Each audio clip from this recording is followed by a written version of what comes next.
Over 1 year of leading quality, I've been asking what it takes for organizations to learn.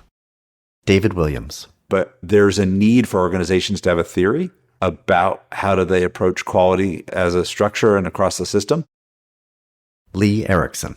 You can't ask frontline people to change the way they do their work if we, the leaders, continue to manage them exactly the way we've always done it.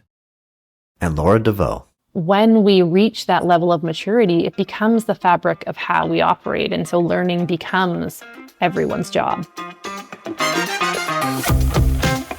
Welcome to Leading Quality, the podcast spotlighting the people moving healthcare forward from the front lines to the C-suite. I'm your host, Jason Meadows.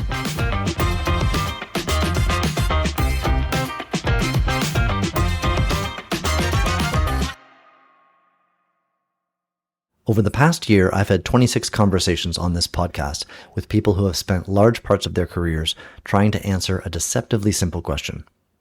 How do we make healthcare better? And one of the things I've learned is that the deeper you get into this question, the bigger it becomes. You can start with a single problem. A patient waits too long for a test, a medication error reaches the bedside, a clinician is spending hours every week doing work that adds little value, a transition from hospital to home breaks down, a quality metric isn't moving. Those are all improvement problems. And good quality improvement projects matter enormously. A well-designed project can prevent harm, it can reduce a wait from months to weeks, it can make a clinician's work easier, it can improve the experience of thousands of patients. So the episode is not an argument against projects. But after 26 conversations, I've become increasingly interested in a bigger question. Why do some healthcare organizations seem capable of getting better again and again, while others can run dozens or even hundreds of improvement projects without fundamentally changing how the organization works? What turns improvement from something a small group of people does into something an organization knows how to do? That distinction keeps surfacing in different ways. David Williams asked whether healthcare organizations actually have a coherent theory for how quality is supposed to happen. Brian Wong talked about the difference between running improvement projects and embedding improvement into normal operations. Amar Shah described what it takes over years to build improvement into the management system of a healthcare organization. Ken Siegel used an image that stuck with me. Quality, too often, rides in the sidecar, attached to operations but not truly part of how the organization is driven. And Steve Spear took the argument even further. His work suggests that what separates extraordinary organizations from ordinary ones is not primarily a particular set of lean tools or improvement techniques. It's their capacity to learn. And that led me to another important question. We've spent decades teaching people how to improve. Maybe the harder challenge is building organizations that know what to do with the people who can improve. Because there's a difference between having people who know improvement science and having an organization that can recognize problems, make them visible, investigate them, test better ways of working, learn from the results, and carry that learning forward. Over the next 2 episodes, I want to explore what I learned about that distinction. The first episode is about the system itself. How organizations see, how they learn, how they test what they believe, and how improvement can become part of the way an organization operates rather than something that happens beside it. And in the second episode, I want to look at the human conditions that make all of that possible. Leadership, trust, psychological safety, accountability, humility, relationships, and hope. But first, we need to start somewhere much more familiar, with the improvement project.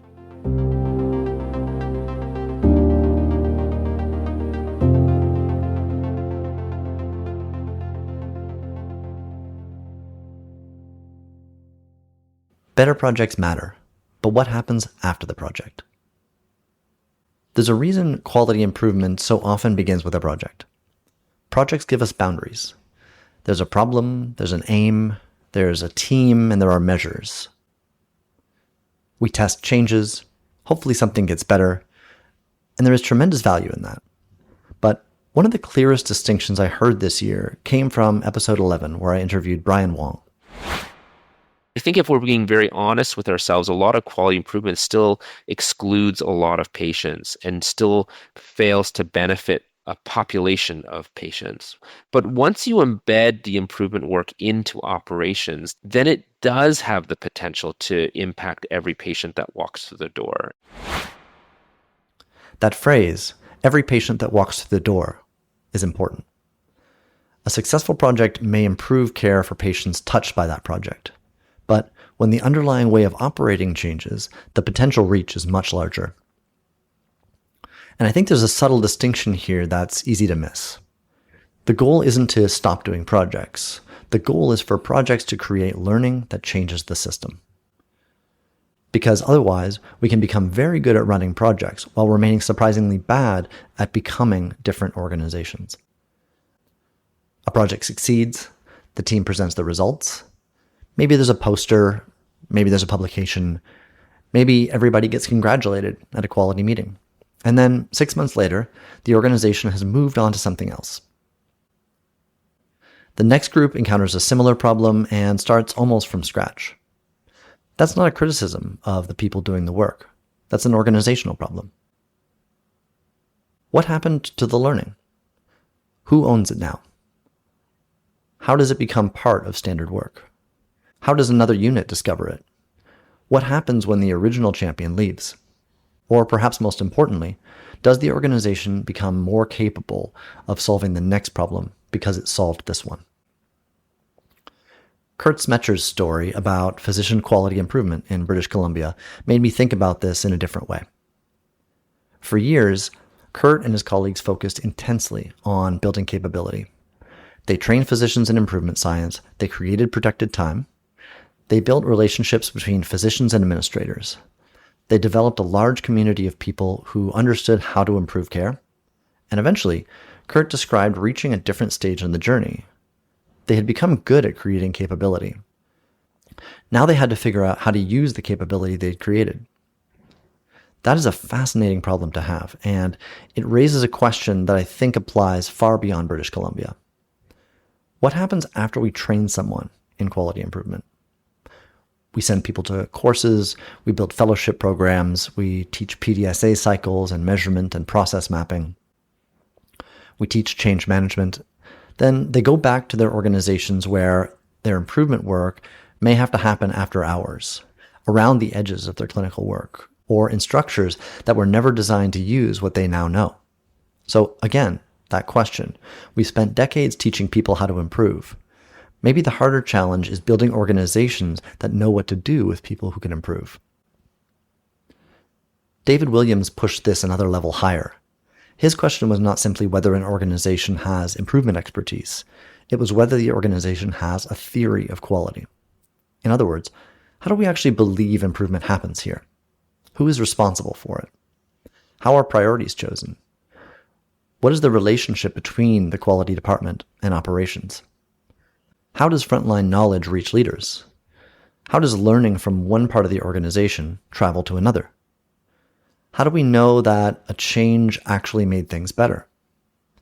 Those questions sound basic, but I'm not convinced most healthcare organizations could answer them clearly. These are hard questions, and I certainly don't pretend to have all the answers. I'm only beginning to understand them better as I keep doing this work, asking questions and learning from others. But this year has changed the way I think about them. And I owe a great deal of that to the guests who are willing to come on this podcast and share what they've learned with me. We often know the components of the answers to these questions. There's a quality department, there are operating leaders, there are physicians and nurses, there are performance dashboards, improvement specialists, and committees. There are strategic priorities, but having all of the ingredients is not the same thing as having a system. Chris van Hogt's work in Belgium pushed in a similar direction. Rather than treating quality as a collection of separate domains and improvement activities, his Flanders quality model, or FLOCM, asks what it means to create a more integrated quality management system. And Amar Shah describes something similar from the experience at the East London NHS Foundation Trust. What struck me about Amar's story was the timescale. This wasn't, we launched a QI program and transformed the organization in 18 months. It was years. Building capability, building infrastructure, working on increasingly important organizational problems, changing management practices, learning what worked and what didn't, and gradually moving toward a system where improvement wasn't simply something that happened in projects. It became part of how the organization was managed. That distinction matters because healthcare has a tendency to turn improvement itself into an initiative. We launch initiatives around quality, safety, patient experience, or high reliability. We launch training programs focused on Lean, Six Sigma, or the model for improvement. And then, in episode 24, Ken Siegel gave me an image for what can happen when we do that. The sidecar. Quality, safety, and patient experience can end up riding beside operations. Important, highly skilled, full of good people, but still separate from the people who actually run the work every day. And I think that creates a strange dynamic. The quality team becomes responsible for improving outcomes that are actually produced by operations. The safety team becomes responsible for safety, even though safety is created or lost in thousands of daily operational decisions. Patient experience becomes someone's portfolio, even though patients experience the entire system. Ken's argument wasn't that those experts are unnecessary. Quite the opposite. Their expertise matters. But expertise and improvement should support the people responsible for producing care, not become a substitute for their ownership of quality. That brought me back to Brian Wong's point. When improvement is embedded in operations, it has the potential to touch every patient. And maybe that's a way to distinguish an organization that does improvement from an organization that learns. An organization that does improvement asks, what projects are we running? A learning organization also asks, what are we learning from them? What changes because of that learning? And are we more capable the next time? There are 3 questions I think are worth taking back to your own organization. I've posted these questions on LinkedIn in case you'd like to engage with them there. First, what happens after a successful improvement project ends? Does the learning become part of how work is done, or does it largely remain with people who ran the project? Second, what happens after we train someone in improvement? Do we have a system that gives them meaningful problems, protected time, coaching, data, and a way to contribute? Or have we given them a set of skills that the organization has no reliable way to use? And third, what is our theory for how this organization gets better?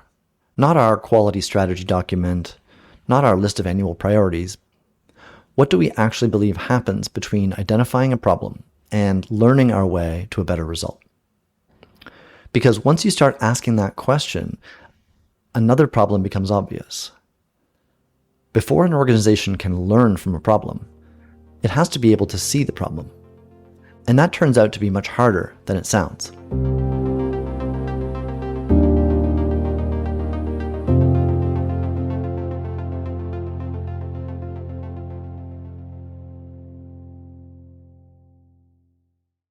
You cannot improve work you cannot see. Before an organization can learn from a problem, it has to be able to see the problem. And that turns out to be much harder than it sounds. Healthcare organizations generate an enormous amount of information. We have dashboards and safety reports, patient experience surveys and quality metrics, financial reports, regulatory data, and incident reviews. And all of those things matter. But there is a difference between having information about the work and actually understanding the work. In episode 26, Steve Spear put this about as directly as anyone I spoke with this year. Go to the suffering. Don't worry about these high-level aggregated distilled lagging metrics of qualities and efficiencies and this review and that report. Go to the clinical bedside and look at the things that make it difficult to be a nurse. She said, man, I always thought of myself as a real problem solver, but I just realized I've been solving the same bleep, bleep, bleep, bleep problem every bleep, bleep, bleep, bleep day for the last bleep, bleep, bleep 20 years. I love that description because it captures both the value and the limitation of the information that eventually reaches leaders. As information moves through a large organization, it has to be summarized. Thousands of patient encounters become rates. Thousands of staff experiences become survey scores. Dozens of safety events become categories. Weeks of operational difficulty become a red, yellow, or green box on a dashboard. We need that abstraction. Nobody running a large healthcare organization can personally witness everything that happens inside it. But something gets lost in the abstraction. The number can tell you that something is happening without necessarily telling you what it feels like to do the work that is producing that number. And that connects directly with something Maria Menser and I discussed. In my conversation with her, published on June 18th, Maria introduced the idea often called the iceberg of ignorance. The metaphor is commonly attributed to Sidney Yoshida's work from the 1980s. You'll sometimes see very precise percentages attached to it, including the claim Maria referenced that executives may know about only 4% of frontline problems. I'm less interested in defending the exact percentage than I am in the underlying idea. The original source is surprisingly difficult to trace, even though the metaphor has been repeated for decades. The underlying idea feels almost unavoidable in a large organization. The people closest to the work can see things that the people furthest from the work simply cannot.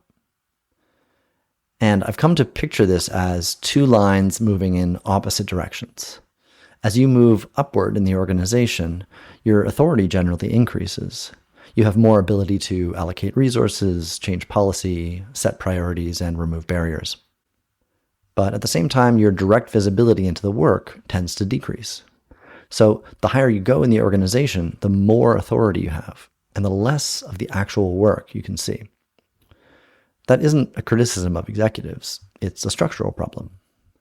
A CEO cannot know what it was like to admit a particular patient at 2 a.m. yesterday. A chief nursing officer cannot know every workaround being used on every unit, even if they spent years in their early career as a frontline nurse. A chief quality officer cannot personally observe every unsafe process. And the nurse caring for that patient may understand the problem extraordinarily well, but have very little authority to change the system producing it. So perhaps the real design problem is, how do we connect the knowledge where the work happens with the authority required to change it? Maria gave a very concrete example of what that can look like. In the work she described, the people actually doing a process map it themselves, not an outside expert coming in to tell them how the process supposedly works. They map who does what, who depends on whom, where the handoffs happen, where the information travels, and then they mark the breakpoints, the places where the work becomes difficult, unreliable, or painful. Then leaders walk through that map with them. And Maria coaches those leaders to arrive with curiosity, not to explain, not to defend, but to ask questions like, how can I help? What barrier can I remove? She describes leaders looking at the resulting map and saying essentially, I had no idea. She calls it lowering the water on the iceberg. That's a very different use of leadership presence than simply rounding to demonstrate visibility. You're going to the work because there is knowledge there that you do not possess. Ali Munyak's human factors work, highlighted back in episode 6, brought me to almost the same conclusion from another direction. One of the stories Ali told involves spontaneous overinfusion events involving infusion pumps. An ICU nurse came forward because something wasn't making sense. The easy explanation was the individual one. Maybe someone had programmed the pump incorrectly. The initial recommendation from the vendor was more training, but Ali and her colleagues didn't stop there. These were highly trained critical care nurses. If they were repeatedly struggling with the same technology, perhaps the more interesting question wasn't what's wrong with the nurse. Maybe it was, what's wrong with our understanding of the system? So they brought nurses together. Quality and safety, human factors, biomedical engineering, physicians, risk, and the manufacturer. And ultimately, the investigation identified a defect involving the tubing itself, leading to action far beyond the individual hospital. The signal had been there. A nurse had seen it. The question was whether the organization would treat that signal as noise or as information. And in a later episode, Terry Fairbanks gave an even more sobering example of the same thing. A patient who ended up in retrospect having low blood sugar was misinterpreted as having high blood sugar. Patient got more insulin and went downhill, had to be intubated. Nurse leader, along with their HR partner, suspended the nurse involved. Within 2 weeks, we had another very similar event on another unit. And at that point, the chief nursing officer of the hospital called me, and indeed, we did the review, and we found many, many system components, including a major design flaw in the glucometer that really led to misinforming the staff about the glucose level. What strikes me about that story is that the organization didn't fail to notice the first event. They saw it. A patient was harmed, there was an investigation, there was a response.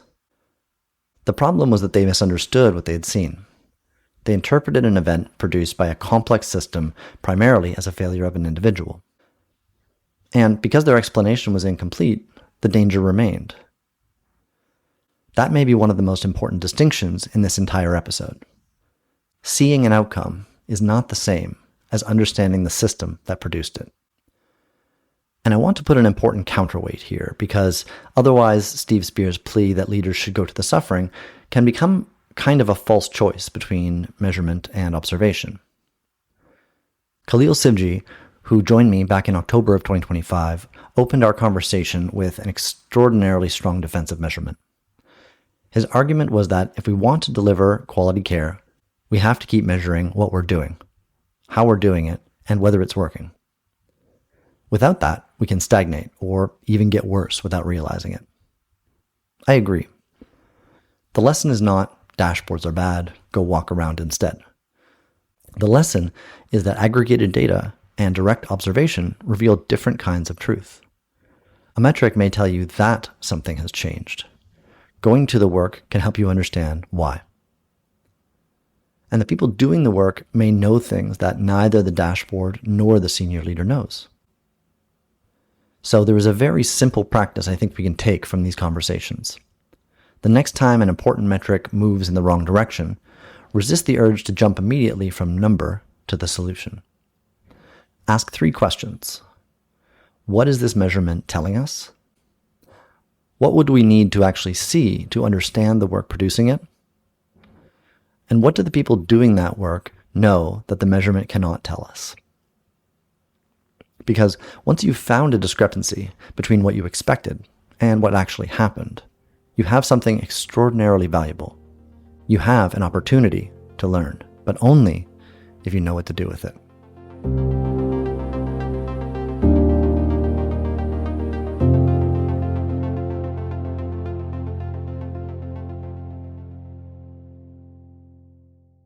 Think like a scientist. Amar Shah offered one of the clearest distinctions I heard this year about what it really means to be an improver. People can use all the tools in the book and still not be true improvers because their way of thinking about the world around them hasn't really changed. There's a technical element to quality improvement. There's a method, there's tools, there's disciplined ways of working through challenges and problems, but there's also a mindset. And I don't think it's sufficient to just apply the technical side. I think this gets at an important distinction. Quality improvement has tools. PDSA cycles, run charts, driver diagrams, process maps, A3s, statistical process control. Those tools are essential, but knowing how to use them does not necessarily mean we are thinking scientifically. You can work through an A3 while remaining largely committed to the explanation you brought into the room. You can build a detailed process map without becoming curious about why the process behaves as it does. You can collect enormous amounts of data and still mainly look for evidence that confirms what you already believed. The deeper discipline is something more fundamental. Make your understanding explicit, put it into contact with reality, and be willing to change your mind when reality disagrees with you. Steve Spear gave me a formulation for this that has reshaped my thinking. Standards as hypotheses. We often think about a standard as a rule. This is the way you're supposed to do it. So when reality differs from the standard, our first question can become, who failed to follow the rule? But Steve described another way of thinking about it. A standard represents our current best understanding. If we take these actions under these circumstances, we expect these outcomes. That's a prediction, a hypothesis. Then we do the work to see whether reality behaves the way we expect. If it does, our understanding survives another test. If it doesn't, the deviation is not simply failure, it's information. What did we misunderstand? What was the difference about these circumstances? What do we need to learn before we try again? That concept felt important enough to me that I made it the subject of the first edition of my newsletter.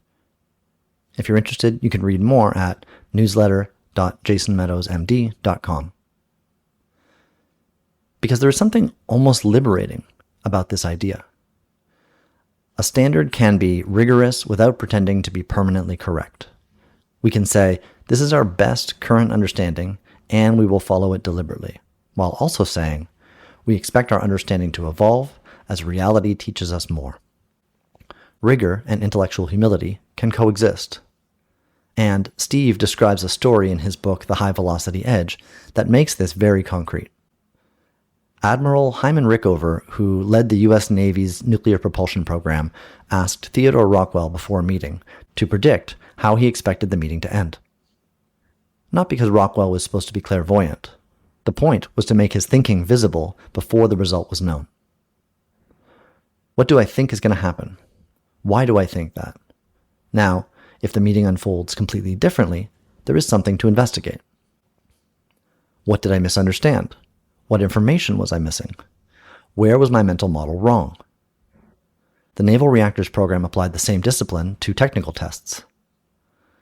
Before taking measurements, engineers predicted what they expected the measurement to show. And if the result was worse than expected, they investigated. But if it was better than expected, they investigated that too. Because the goal wasn't merely to distinguish good from bad.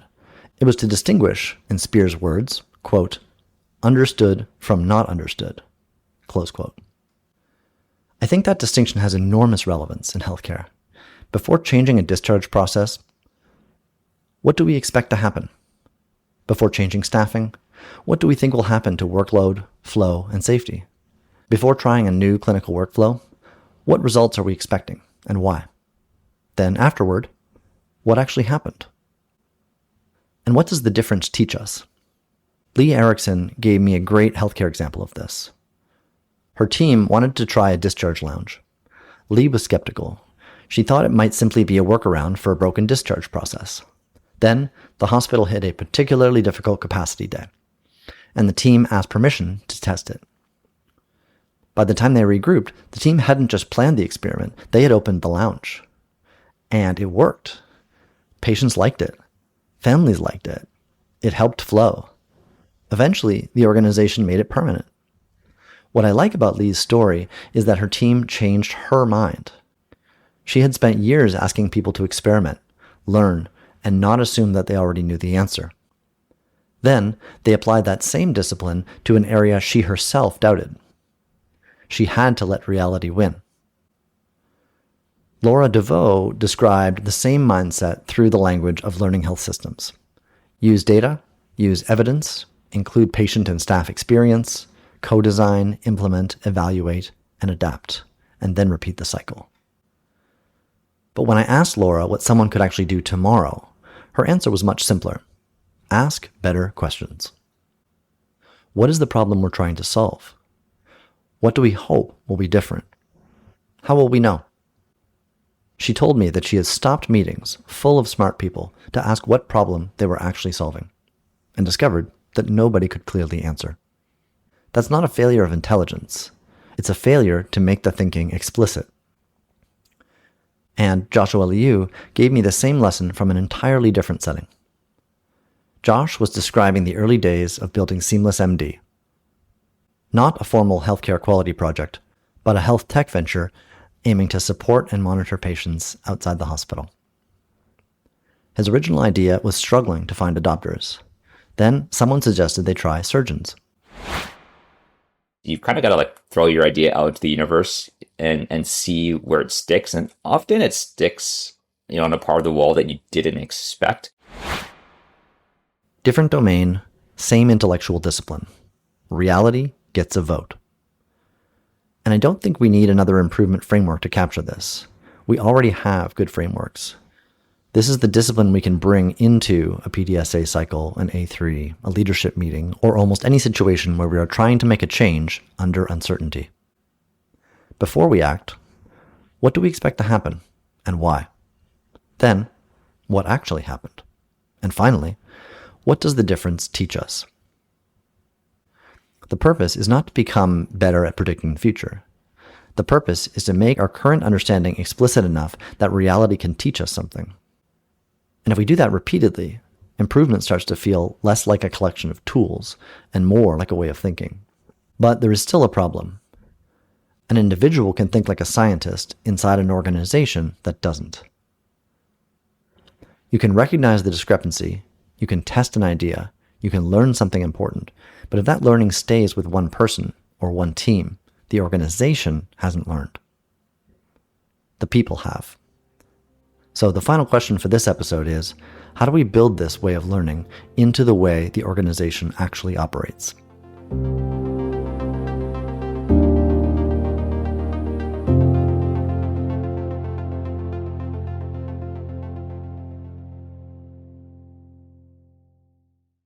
Building the learning system. So far, we've talked about seeing problems more clearly and approaching them with a scientific mindset. But there's still a major limitation. An individual can learn inside an organization that doesn't. A team can identify a problem, run a thoughtful experiment, discover something important, and still have that learning remain isolated. So the final question for this episode is, how does learning become part of the way the organization operates? Ken Siegel gave me one of the clearest ways to think about the problem. When I spoke with Ken, he described healthcare's tendency toward a specialist and project-based approach. Quality is over here, safety is over there, patient experience may be somewhere else. And then there are the operating leaders who actually run the hospital, clinic, service line, or the health system. But Ken made the point that if you go to the front line and actually watch the care being delivered, those distinctions largely disappear. The patient doesn't experience quality, safety, operations, or patient experience as separate things. They experience care. The same processes that produce clinical outcomes also produce safety, efficiency, staff experience, and patient experience. That led Ken to argue that quality and safety ultimately have to be owned by the people responsible for operations. That doesn't mean quality professionals are unnecessary. Quite the opposite. Their expertise matters enormously. They can teach improvement tools, they can coach, they can help teams understand data. They can bring expertise in safety science, human factors, measurement, and systems thinking.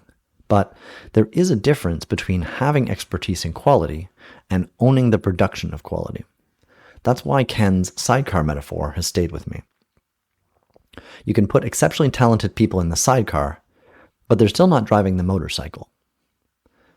Ken described reaching a point where he and his colleagues began asking whether the principles behind successful improvement projects could inform something much bigger: how the whole organization is run.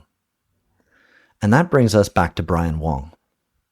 At the beginning of this episode, Brian described the potential that emerges when improvement becomes embedded in operations, when it no longer reaches only the patients touched by a particular project, but potentially every patient who comes through the system. There's another part of that argument that I think matters just as much.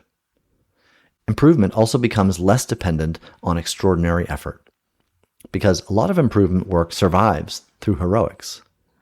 Someone stays late, someone finds a small grant, a physician gets temporary protected time, a quality specialist refuses to let the project die, a committed executive shields the work long enough for it to succeed. And sometimes that produces remarkable results. But it is difficult to build a system on heroics. If learning is truly part of operations, the organization has to create regular mechanisms that support it. Time, roles, data, coaching, governance.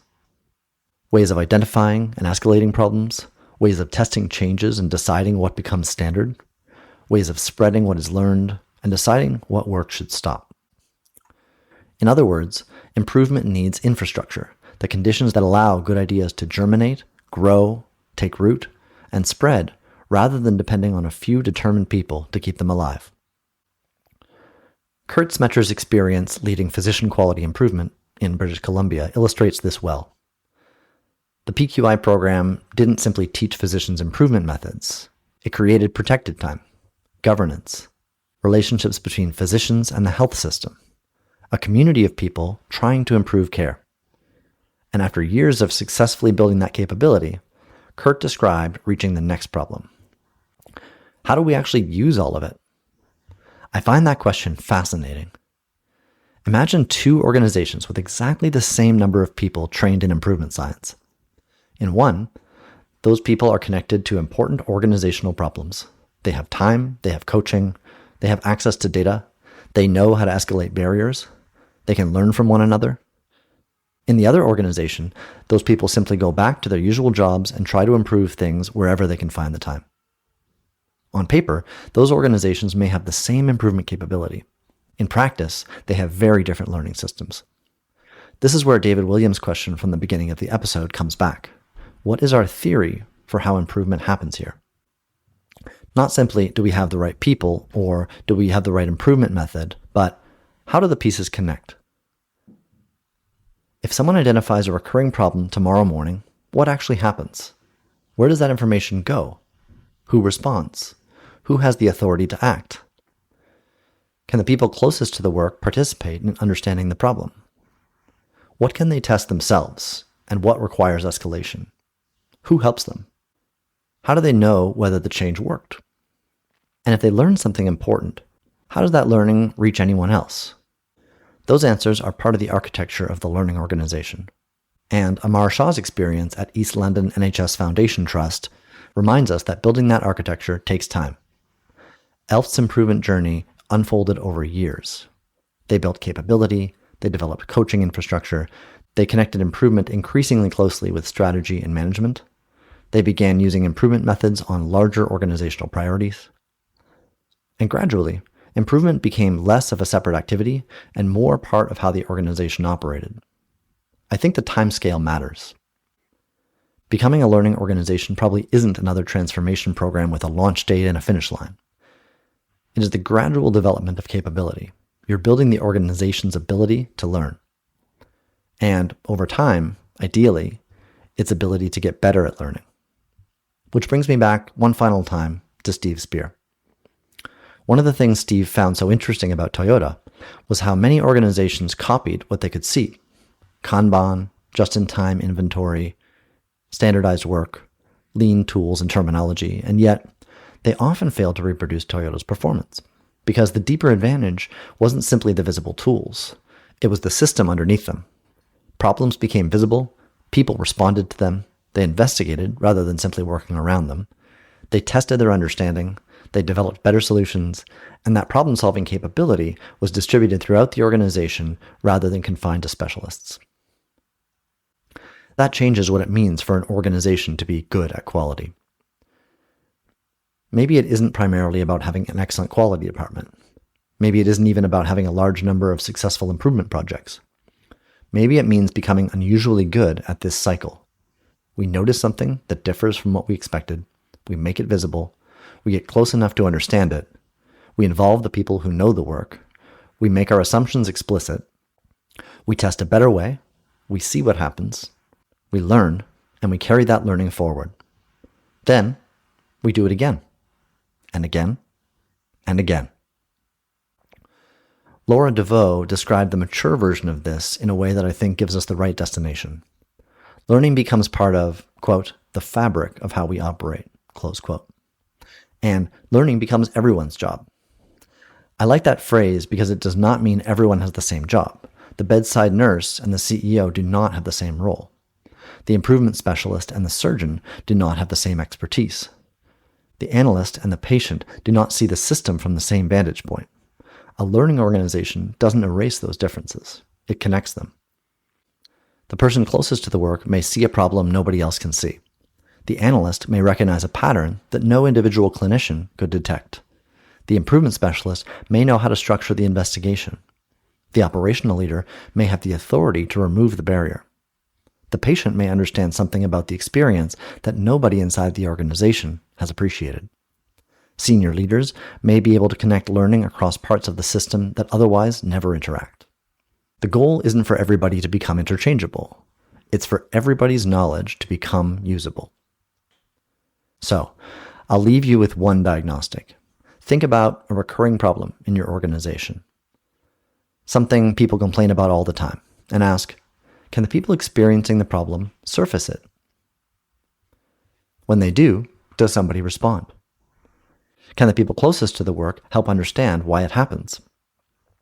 Can they test something better? Can they see whether it worked? And if they discover something important, can that learning travel? Because if the answer repeatedly becomes no, you may not simply have a problem with an improvement project.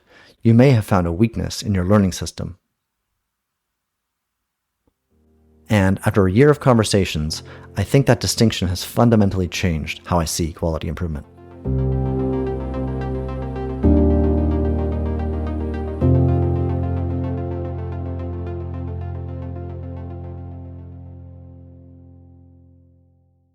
What the system cannot create by itself. When I started leading quality, I knew I wanted to understand healthcare improvement better. What I did not fully appreciate was just how large the landscape is. Even in my own work, I move between healthcare in the United States and Canada. Those systems differ in fundamental ways. Payment, incentives, staffing, training, governance, how organizations relate to one another, the networks available to people trying to improve care. And then over the course of this year, the conversations went much further than that. Improvement science, safety science, human factors, learning health systems, organizational strategy, technology, data, quality management systems, lean, high reliability, different countries, different professions, different starting points. And yet, I kept hearing versions of the same underlying idea. Healthcare does not become better simply because we know what better looks like. It becomes better when we develop the capacity to learn our way there.